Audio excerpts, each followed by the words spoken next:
ഒരാളെ ചിരി കിടക്കുന്ന ഒരിക്കലും പല്ലിൽ മാത്രമല്ല.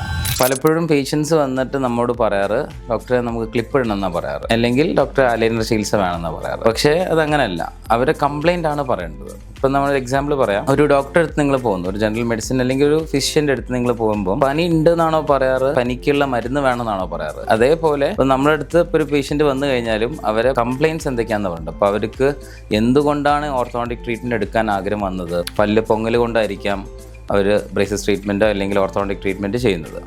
അല്ലെങ്കിൽ ചിലവർക്ക് ചെറിയൊരു പല്ല് തിരിഞ്ഞിട്ടുണ്ടാവാം, അതുകൊണ്ടായിരിക്കാം അവർ ട്രീറ്റ്മെൻറ്റ് എടുക്കുന്നത്. അവർക്ക് സ്മൈൽ ഹാപ്പി അല്ല, അവർക്ക് ഭക്ഷണം കഴിക്കാൻ ബുദ്ധിമുട്ടുണ്ട്, അല്ലെങ്കിൽ ഒരു സൈഡ് കടി കിട്ടുന്നില്ല. അപ്പോൾ അതൊക്കെ സ്പെസിഫിക് ആയിട്ട് നിങ്ങൾ അഡ്രസ്സ് ചെയ്യണം. ചിലവർ പറയും ഡോക്ടറെ താടിയെല്ല് ഫ്രണ്ടിലേക്കായിരിക്കുന്നു. അപ്പോൾ സ്പെസിഫിക് ആയിട്ട് അഡ്രസ്സ് ചെയ്താലേ നമുക്കും അതിനനുസരിച്ചുള്ള ട്രീറ്റ്മെൻറ്റ് നിങ്ങൾക്ക് സജസ്റ്റ് ചെയ്യാൻ പറ്റുള്ളൂ. ബിക്കോസ് പല്ല് പൊന്തൽ മാത്രമല്ല, നമ്മളെന്ന് വെച്ചാൽ ഒരാളെ പ്രൊഫൈലാണ് നമ്മൾ അസസ് ചെയ്യുന്നത്. അപ്പോൾ ഒരാളെ ചിരി കിടക്കുന്ന ഒരിക്കലും പല്ലിൽ മാത്രമല്ല, ഒരാളെ ചുണ്ട്, അയാളുടെ മൂക്ക്, അയാളുടെ ചിന്ന്, അതേപോലെ ഫോർഹെഡ് എല്ലാം കൂടി ഒത്തുചേരുമ്പോഴാണ് നമുക്ക് ആ ചിരിയുടെ ഭംഗി കിട്ടുന്നത്. അപ്പം ഒരു സെലിബ്രിറ്റീനെ എടുത്താൽ മതി, ഒരു ആക്ട്രസ്.